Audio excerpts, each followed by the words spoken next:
Hello అండి అందరికీ. రీసెంట్‌గా హైదరాబాద్‌లో ఒక దారుణమైన సంఘటన కన్నా అత్యంత దారుణమైన సంఘటన, రేరెస్ట్ ఆఫ్ ది రేర్ సంఘటన అనటం అనేది ఇక్కడ కీలకమైన విషయం. ఎందుకు అంటే రీసెంట్‌గా జరిగిన ఆ కేసులో విషయాలు తెలుస్తుంటే అంత ఘోరమైన పరిస్థితులకి ఆ భర్త ఎలా చేశాడనేదే ఇక్కడ కీలకమైన ప్రశ్న. ఏంటి అంటే దాదాపు 13 సంవత్సరాల వైవాహిక జీవితంలో తన భార్యతో ఒక చిన్న గొడవొస్తే ఆ భార్యని చంపివేసి ముక్కలు ముక్కలుగా చేసి, ఆ ముక్కల్ని కుక్కర్‌లో ఉడికించి, ఆ యొక్క ఎండిపోయిన ముక్కల్ని తీసుకెళ్ళి చెరువులో కలిపాడు అంటే, ఇది ఎంతెంత దారుణమైన సంఘటన మనం ఇక్కడ ఆలోచించుకుంటేనే ఎంత భయంకరంగా ఉందో మనకైతే తెలుస్తుంది.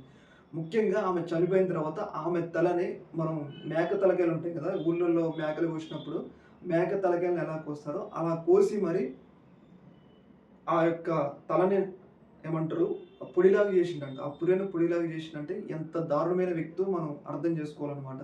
ఏదేమైనా గానీ మిర్యాపేటలో జరిగిన ఈ సంఘటన అనేది చాలా మందికి ఒక రకమైన భయాందోళననే.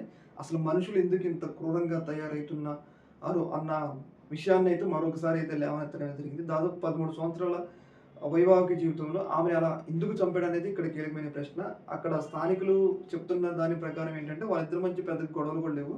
మరికి ఎందుకు ఈయన ఈ సంఘటన చేశాడనేది చాలా మందిలో మెదులుతున్న ప్రశ్న అనమాట. ముఖ్యంగా ఏంటి అంటే సంక్రాంతి ఈ సంఘటన మాత్రం సంక్రాంతికి సంబంధించిన ఏరియాలో జరిగింది.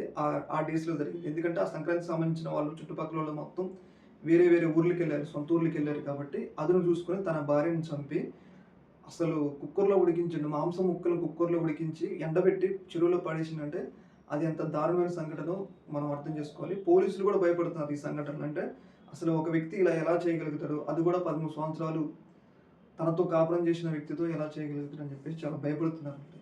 ఈ యొక్క ఇష్యూ మాత్రం పోలీసులు చాలా సీరియస్‌గా తీసుకోవాలి. ఆయనకి శిక్ష పడేలా చేయాలి.